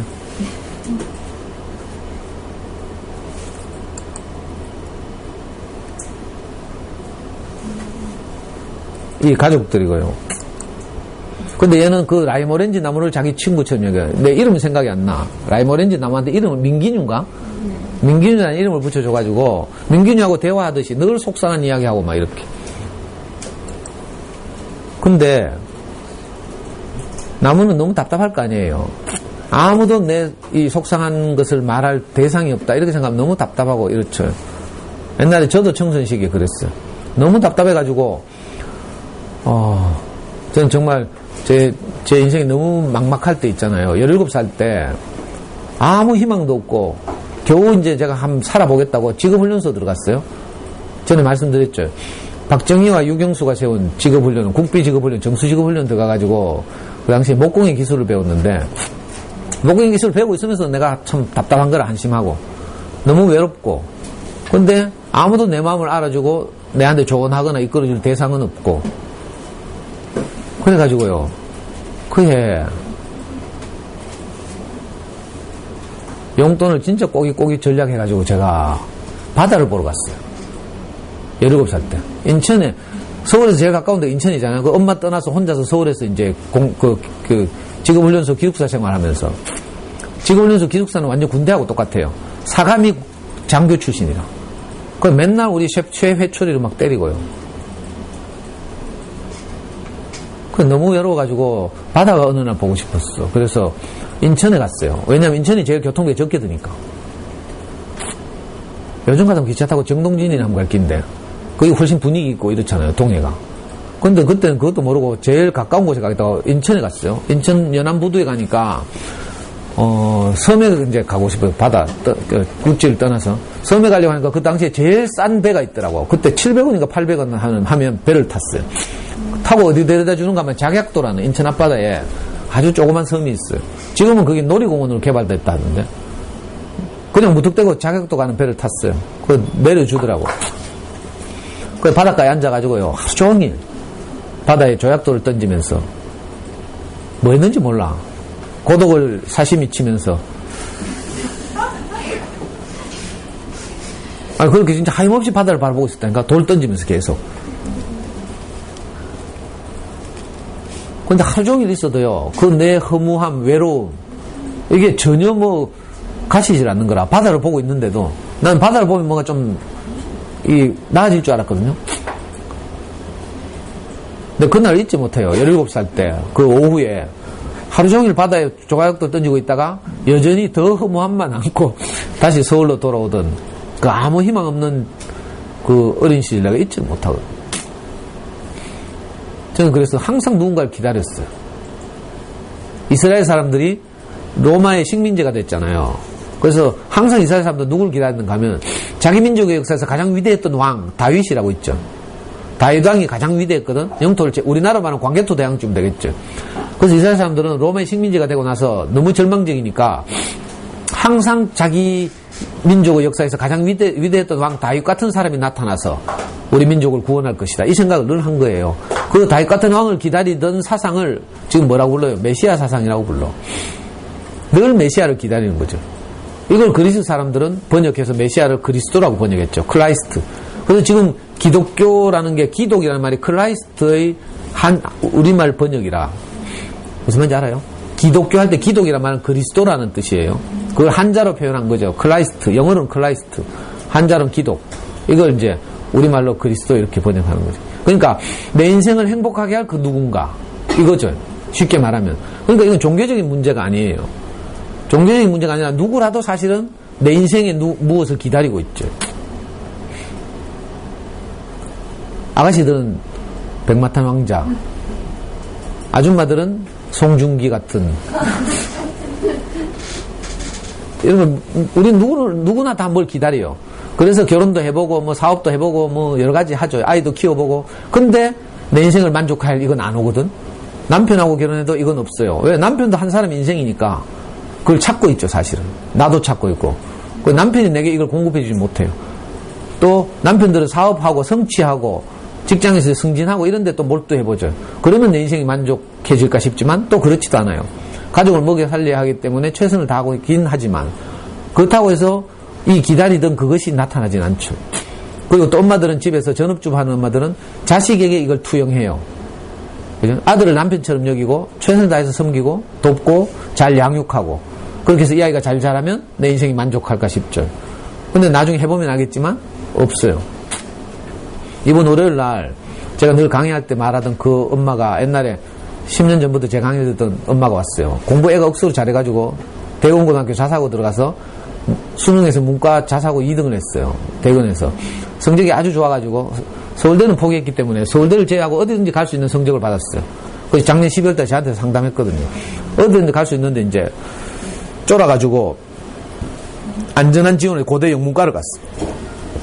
그리고 장남이 자사고 나왔죠. 중학교 때 전교 1, 2등 했죠. 자사고 갔죠. 자사고에서 좋은 성적 받았죠. 명문 사립대 갔죠. SKY 갔어요. 아주 기쁠 것 같죠. 이 엄마가 신기하게도 애가 장남이 집을 떠나는 날부터 시름시름. 왜? 만족이 없거든 그게. 분명히 기쁜 일이잖아요. 명문대에 다 합격했어. 근데 이 아줌마가 시름시름 실실실 배추 씻은 것처럼 있잖아. 아무 기운이 없어. 기운이. 난 딱 보니까 알겠더라고. 난 이런 경우 많이 했거든요. 이걸 보고 뭐라고 했죠? 빈둥지 증후군이라고 했죠. 내가 거기에 뭐가 있을 것 같아서 그것을 열심히 쫓지만 막상 그걸 딱 움켜쥐어 보면 아무것도 없는. 너무 슬픈 일이에요. 그래가지고 이 엄마가 이번 월요일 날 몇 년 만에 3년 만에 다시 제가 하는 월요일 토라스쿨 성경 공부 모임에 왔어요. 와가지고 그런 이야기 하더라니까. 모든 사람들이 뭘 기다리고 있다는 뜻이에요. 뭘 기다리고 있는데 이 번지를 잘못 찾는 거죠. 저도 그 어릴 때 17살, 뭐 17살 때뿐만이 아니지만 계속 기다렸어요. 이 책의 주인공 꼬마도요. 그죠? 뭐 항상 뭘 기다리는 거라. 자기를 위로하고 용기를 줄 어떤 대상. 이게 없어가지고 라임오렌지 나무 붙들고. 내가 이해와 동의시 돼보면요. 정말 눈물 나요. 이거 봐요. 그림 보여요? 그 라임오렌지 나무. 자기 집 뒷마당에 있는. 이거 안 보이나? 그림 작아서? 아니, 이거 우리 프로젝트 이거 좀 잘 만드는 사람 없어? 왜 이 화면이 이렇게 작아? 옛날에 제가 만질 때는 좀 컸는데 요즘 내가 늦게 오니까 맨날 이렇게 작아요. 저 나무에 보면 제재 저 앉아있죠. 나무 위에 올라가가지고 나무를 친구 삼아서 그 절망적 어린 시절을 보내고 있어요. 학교를 갔는데 학교에서도 맨날 혼나고 공부 못하니까 그리고 거칠고요. 집안 분위기가 그렇고 하니까 그 맨날 맞고요. 애가 얼마나 독한지 몰라. 맞잖아요. 계속 때리라고 들이대는 거라. 잘못한 소리 절대 안 하고요. 어떤 말을 잘못해가 때리잖아요. 그럼 계속 그 말 또 하는 거라 아마. 뒤질 때까지 맞아. 보통 이런 애들 있어요. 이 보통 고아들이나 그죠? 이렇게 부모님부터 충분한 사랑을 받지 못한 아이들 보면 이렇게 밑바닥에서 크면 깡다고 만들죠.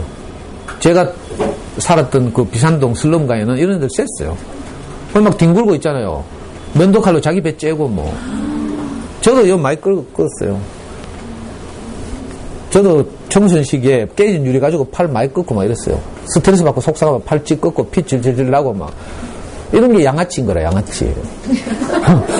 알아요? 어디 동네 뭐 개업하면 있잖아요. 와가지고 막 들어눕고 막 돈 좀 돌락하고 막 뭐 사락하고 뭐 이상한 거 들고 오죠. 수세미 같은 거 들고 오고 막.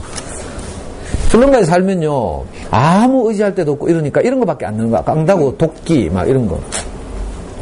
저도 진짜 유리로, 지금도 흉터 있어요, 여기 뭐. 깨진 유리로 끌어가지고. 어떻게 내가 이렇게 참 착한 인간이 됐나 몰라, 지금. 아이고. 제재도 그랬던 것 같아요. 그래서 라임오렌지 나무를 의지하고 맨날 혼나가면서 이렇게 하루하루를 보내는 거죠. 아무 희망 없이.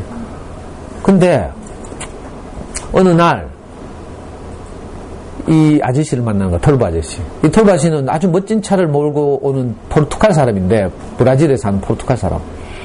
처음에는 막 제재하고 싸우고 막 이러죠, 뭐. 그죠? 근데 차가 너무 멋있어가지고, 차 한 타보고 싶어서 찔떡대다가 이 아저씨한테 혼도 나고 막 이랬는데, 이 찌르고 벗고 싸우고 삐지고 막 하는 과정 속에서 이 털보 아저씨하고 친해지잖아요. 이 털보 아저씨 이름이 포르두가죠. 포르투가 아저씨. 제제 인생에 결정적 영향을 미친 아저씨. 그러니까 친해져가지고 친구가 되죠. 포르투가 아저씨가 제제하고 친구가 돼요. 이 외롭고 막막하고 아무 희망 없는 아이에게. 그래가지고 막 자기 집에 초대도 하고요. 맛있는 것도 사주고. 하루는요, 이 아저씨가 너무 고마워가지고 이 아저씨를 기쁘게 하려고 제자가 막 구슬, 딱지 이런 거 모아가지고 팔아가지고 뭐 이렇게 풍선을 만들어요. 근데 큰 누나가 쓸데없는 짓 한다고 풍선을 발로 밟아본 거야.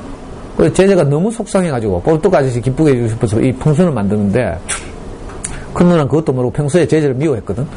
그래서 풍선을 발로 빵꾸 내뻤어. 그래서 지근지근 밟았어요. 그러니까 제자가 막 속상해가지고 막 누나한테 대드는 거라. 그래가지고 누나한테 뒤지도록 맞아요. 뒤지도록 때리는데 또 뒤지도록 대드는 거라. 그래가지고 이빨 다 부러지고요. 막. 누나한테 맞아서 이빨 부러진 거예요. 아이고, 이런 누나 여기 있는지 몰랐어. 너무 슬프죠?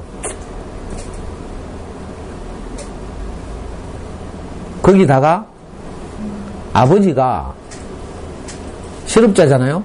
아버지가 맨날 직장 구하러 가는데 어떤 날 하루는 또 직장을 못 가고 실패하고 돌아왔어요.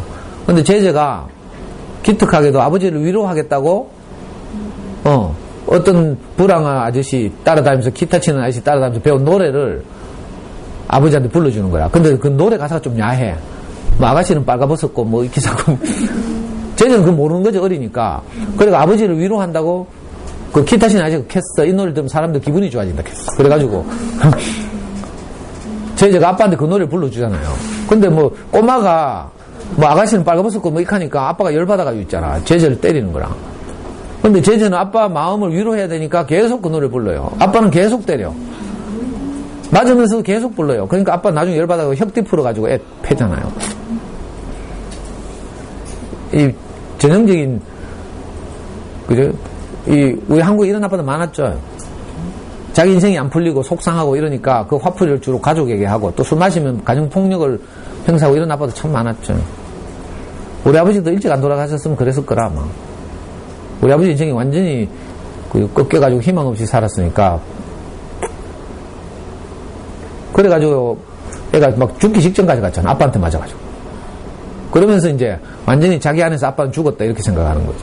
자기는 아빠를 위로하려고 막 노래를 불렀는데 아빠는 막 이성을 잃고 막 뒤지도록 패는 거랑 혁들을 풀어가지고 패가지고 애가 막 완전히 막 시름시름.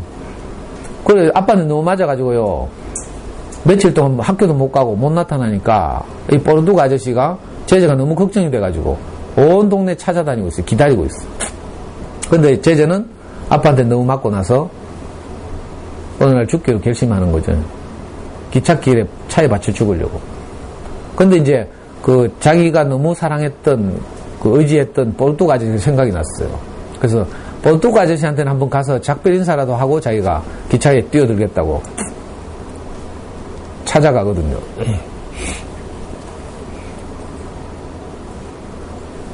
그 찾아가니까 이 뽀르뚜가 아저씨가 너무 좋아해요. 그러니까 제재는 막 하루는요 뽀르뚜가 아저씨한테 자기 집에서 좀 사가 달라고. 우리 집은 가난하니까 돈 주면 자기 팔 거라고. 사가달라고 막 이렇게 하잖아요. 막 애원을 해요. 뽀르뚜가 아저씨가 너무 좋아가지고 꼭 안겨가지고 막. 근데 뽀르뚜가 아저씨 깜짝 놀래가지고 그러면 안 된다. 니는 그런 나쁜 마음을 먹으면 안 된다 하면서 달래고요. 네 생각과 달리 그래도 너희 가족도 너를 소중하게 생각할 것이다 하고. 그리고 뽀르뚜가 아저씨는 결심을 하죠. 내가 이 아이의 아빠 역할을 해야 되겠구나. 이렇게 속으로 결심을 해요. 그리고 여기 있잖아요. 이 그림. 뽀르뚜가가 이제 아저씨한테 마지막에 인사를 하고 자기는 기차에 뛰어들 거라고 이렇게 말하니까 이 아저씨가 안심이 안 돼가지고 제재를 집으로 돌려보내고 난 다음에 밤새도록 요 기찻길을 지키고 있어요. 혹시 제재 나올까봐. 제재는 몰랐죠. 여기 대사 잘 안 보이죠? 제재가 아저씨한테 이제 이렇게 사랑을 받고 절대로 그렇게 기차에 뛰어들지 않겠다고 약속했음에도 불구하고 그날 밤 뽀르뚜가 아저씨께서 마지막 기차가 사라질 때까지 건널목을 지키고 있다는 사실을 나중에 마을 사람들로부터 듣는 거죠. 제재는 감쪽같이 몰랐대요. 이 아저씨가 여기 지금 밤새 서 있잖아요.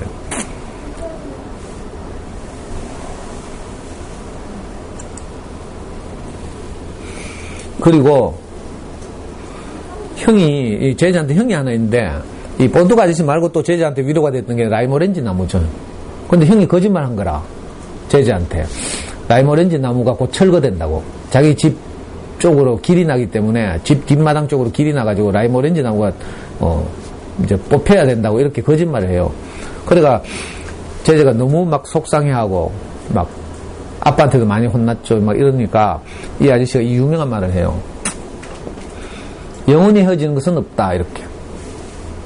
푸른 이파리가 낙엽이 되어 떨어져도 사라지지 않고 다음에 싹으로 되살아나는 것처럼 무엇이든 사라지는 것은 없단다. 하잘것없는 풀이 겨울엔 건초가 되어 치즈를 만드는 데 쓰이지 않니. 제재 기운을 내렴. 누구라도 서로 잊지 않고 가슴 속에 깊이 품고 있으면 사라지는 일은 결코 없단다. 이렇게 위로하잖아요. 꼭 우리 목사님이 저한테 한 말 같아. 어떤 사람의 인생이 내한테 깊이 소화되잖아요. 그러면 그 사람이 사라지는 게 아니고 내 안에 기억되어 있죠. 생명이 되어 있죠. 제 동생이 작년에 죽었잖아요. 근데 죽었다는 생각이 없어요. 왜? 내 동생의 그 파란만장했던 인생, 그리고 또 마지막에 그 말기암 투병을 하면서까지 자기가 행복해하고 감사하고 교회 안에서 사랑을 받고 살았던 그 인생이 내 안에 깊이 새겨져 있거든요. 그래서 육신적으로는 다시 볼 수 없지만 실제로 뭐 잘 보지도 못하고, 그죠? 저는 이제 교회를 같이 다니니까 동생은 늘 봤지만 보통 형제간도 결혼하고 나면 뭐 잘 못 보잖아요. 명절 때 한 보고 이러죠. 그러니까 육신적으로 못 본다 하더라도 내 안에 깊이 살아있을 수 있는 거죠. 우리 어머니도 돌아가신 지 지금 16년이 지났는데 난 한 번도 어머니 돌아가셨다는 생각이 잘 안 들어요. 어머니 인생이 늘 내 안에 살아있고 어머니의 생명이 내 안에 와서 어머니가 나를 사랑하셨던 것처럼 또 나도 우리 아이를 사랑하고 있잖아요. 근데 안타깝게도 제가 기차에 뛰어들려고 했던 그 기차 이름이 브라질어로 이거 망가라치바야. 이 제가 뛰어들려고 했던 이 기찻길에서 어느 날 제가 학교에 가서 수업을 하고 있는데 온 교실이 떠들썩한 거라. 왜냐니까 이 철길에서 교통사고가 났대. 그런데 교통사고에서 다친 그 주인 차주인이 누군가면, 기차에 받친 차주인이 누군가면 포르투갈 아저씨라는 거라. 제가 갑자기 정신을 잃고 혼비백산 해가지고요. 현장에 뛰어가 보거든요. 가보니까 자기가 그렇게 사랑했던 포르투갈 아저씨가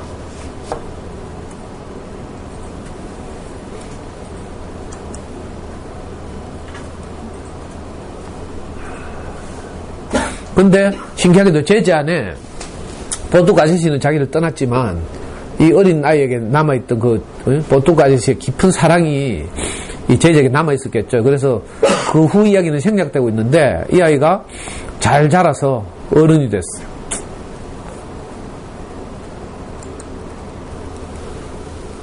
이게 이제 마지막 장면이거든요. 이 어른 아저씨가 제재예요. 제재가 커서 어른이 됐고 자기 동네에 또 아빠하고 관계가 안 좋아서 아빠한테 뭐 혼나는 꼬마가 있어요. 근데 이 어른이 된 제재가 이 아이를 찾아가서 위로하고 구슬도 주고 딱지도 주고 또 다른 포르투갈 아저씨가 된 거죠. 옛날에 그 도덕책인가 윤리책인가 보면 큰바의 얼굴이라는 이야기 있죠. 그 책의 주인공이 항상 그 마을에 내려오는 전설을 이렇게 배우면서 자라잖아요. 언젠가 우리 마을에 저 뒷산 큰바의 얼굴 같은 인자한 사람이 우리 마을에서 나타날 것이다. 이렇게 생각했어요. 늘 이야기를 듣고 자랐어요. 근데 이 아이가 나중에 어른이 되고 노인이 됐는데도 안 나타나는 거라. 그러니까 이상하다 했는데 어느 날 누군가가 지나가면서 당신이 저 큰바의 얼굴을 닮았군요. 이렇게 하죠. 이게 무슨 말인가 하면요. 우리가 어떤 영향을 받고 그 영향대로 된다는 뜻이에요. 늘 큰바의 얼굴 같은 인자한 그 아저씨 이야기를 듣고 자라면 그 아이에게 그게 소화돼서 생명이 돼서 나중에 그 아이가 큰바의 얼굴이 되는 거라. 이 제재도 똑같아요. 그 포르투갈 아저씨한테서 충분한 사랑을 받고 자랐는데 나중에 이 제재가 자라서 포르투갈 아저씨 같은 역할을 하는 거죠. 그리고 이 제재는 늘 큰바의 얼굴 포르투갈 아저씨를 생각하고 있어. 이게 마지막 장면이에요.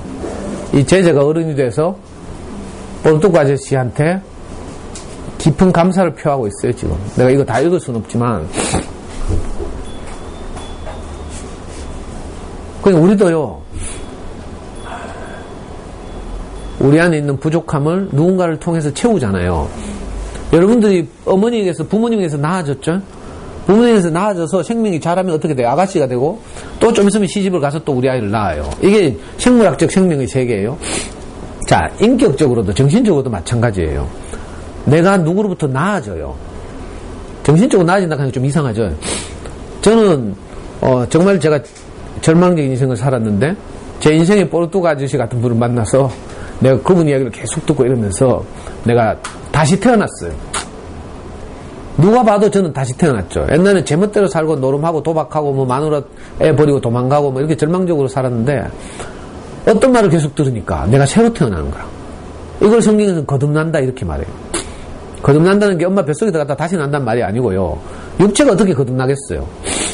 그게 아니라 우리 정신이, 생명이 그죠? 새로운 것을 공급받고 그 안에서 내가 소화되면 이게 내 생명이 돼요. 어쩌면 제재에게는 포르투갈 아저씨의 그 깊은 사랑이 자기 생명이 된 거겠죠. 그러니까 자기가 자라서 다시 동네 애들을 또 돌보는 거예요. 저도 우리 목사님한테서 그런 사랑을 깊이 받았는데 어느 날 내가 보니까 내가 점점 자라더라니까. 이 말씀이 내게 와서 소화되죠. 그래서 내가 우리 아들 이렇게 사랑하는 거예요. 우리 아들뿐만이 아니지만 저는 할 수만 있으면 내가 만나는 모든 아이들에게 내가 그 제재 같은 아이들에게 포르투갈가 되고 싶거든. 왜냐하면 내가 그렇게 현실적으로 내 인생에 큰 위로가 되고 격려가 된 그런 어른을 만나서 제가 다시 살아난 것처럼. 이 상황 있잖아요. 어떤 사람의 인생이 내 안에 와서 깊이 소화되면 내가 그 사람이 돼요. 자, 이걸 지난번에 말한 것처럼 그 다윈 이래로 가장 주목받는 21세기의 진화생물학자 리처드 도킨스라고 있어요. 이 양반이 뭐라 했다고요? 사람은 생물학적 유전자만 가지고 있는 게 아니고 문화적 유전도 한다는 거라. 생물학적 유전자를 진이라고 했어요. GN이 진. 생물학적 유전자, DNA라고 하죠, DNA. 자, 생물학적 유전만 한 게 아니고요. 신기하게도 우리 아이들 보면요. 엄마 아빠의 말투, 태도, 그 집안의 문화 이런 거 그대로 배워요. 이게 문화적 유전이죠. 그래서 이 도킨스라는 생물학자는 이 단어를 하나 만들어냈어요. 네이버 검색해봐요. 밈이라고. MEME, 밈. 지인을 그대로 패러디해가지고. 그리스어에서 어근을 따와가지고 밈하면 그래서 문화적 유전자 이런 뜻이에요. 자, 저는 문화적 유전자라는 말도 애매하다고 생각하는데 사실은 이건 인격적 유전이죠. 어떤 인격적 유전자가 그죠? 우리한테 유전되는 거라. 저는 그래서 그죠? 제 스승으로부터 어떤 것이 유전됐어요. 그래서 저는 그런 사람이 아니지만 신기하게도 내 안에서 그 유전자가 발동하고 있다. 사람을 살리는 유전자, 지지하고 격려하고 응원하는 유전자. 우리 사랑하는 아들이 면접을 잘 보고 와서 너무 기쁜 나머지 어젯밤에 대구 내려왔어. 갑자기. 내려온 놈이 아닌데 지금.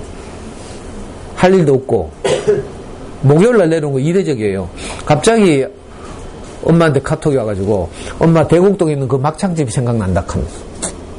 그 대곡동에 가면 수목원 건너편에 성주막창이라고 있거든요.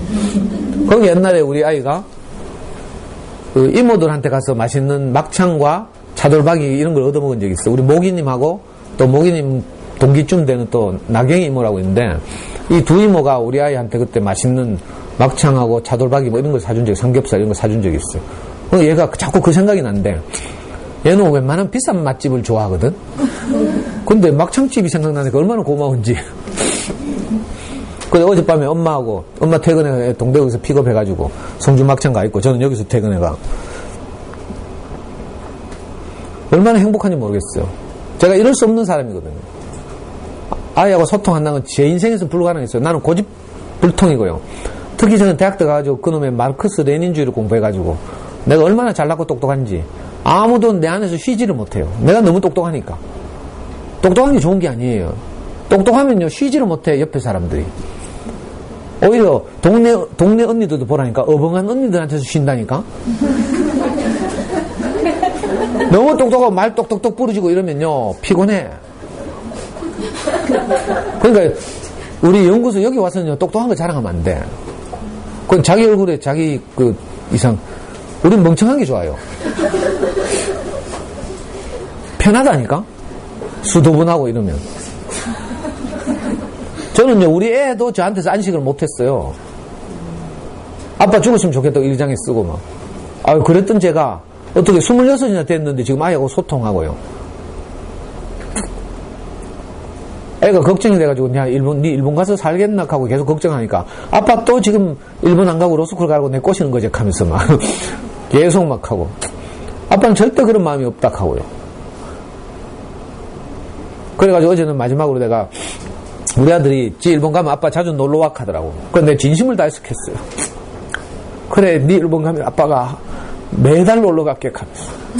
전 서울에 있는데도 한 번도 안 갔거든.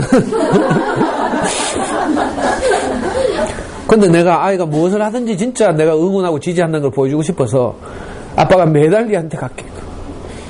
얘가 항공사 가면 항공사 승무원들끼리는 10% 비용으로 다닌대. 그 항공사들끼리 협약을 체결해서. 그래서 아빠 엄마는 항상 10% 비용으로 올 수 있다 하고 있어.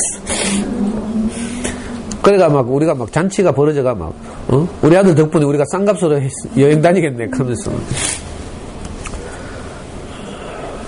그러니까 뭐 별거 없어요. 인생 별거 없고요. 오늘 하루 이렇게 소통하면서 사는 거예요. 제 인생에서 제가 포르투갈 아저씨를 만나서 큰 위로가 되었던 것처럼 저도 정말 이 하나님 은혜로 제 절망적 인생에서 제 인생의 볼뚝 아저씨를 만났어요. 그래서 여러분들도 또 여러분들의 아이들도 저처럼 이런 행운이 있기를 바라요. 저는 이 아이들이 용기를 얻고 지지를 받고 그죠? 그죠? 마을의 격려와 이모 삼촌들의 격려를 받으면서 이렇게 자랐으면 좋겠어요. 그래서 사실은 제가 이 강의를 해요. 많은 엄마들이 저한테 상담을 오면 이해가 안 된다. 이해가 안 된대. 무슨 속심이 있죠? 하고. 상담한다 하니까 돈 안 받고 상담할 리가 없잖아요. 하면서 무슨 속심이 있어요? 이렇게 한다니까. 내가 환장하겠어요. 그래가지고 할 수 없이 엄마들이 막 그러면 상담료 받으라 해가지고 중고등들 상담할 때 엄마들 마음 편하게 하려고 다음에 또 오려면 돈을 상담료를 받아야 온대. 안 그러면 미안해서 못 온다 하대. 그러니까 우리 연구소 생기고 내가 2번인가 상담료를 애들 고등학생들 상담은 10만원인가 받은 적이 있어요. 그 이후로 또 흐지부지 됐어. 누가 와도 또 그냥 상담하거든요. 그러니까 이상하다 하고 막. 부모들 엄마들 말로는 비싸게 받아야 좋다네. 나는 이런 비싼 데 가서 상담하는데 이게 또 자부심이래. 부모들 엄마들 자부심. 옛날에 들었는데 부모들 그래서 부산에 가면 뭐 50만 주고 상담하고요. 저기 민성원 대치동 민성원 이런 데 가면 80만 원 시간당 80만 원. 그거 상담한다고. 아이고 답답해 죽겠어요. 내가 돈 안 받으니까 나를 우습게 여겨. 얼마나 질 높은 상담인 줄 몰라. 하여튼 언제 필요하면 저를 사용해 주시면 좋겠고요. 어쩌든지 이렇게 자주 와서 그죠? 함께 나누고 또 기회가 되면 이번 캠프에도 같이 가서 아이들과 제가 좀 이렇게 얼굴도 익히고 그런 이렇게 행복한 시간이 됐으면 좋겠습니다. 마치겠습니다.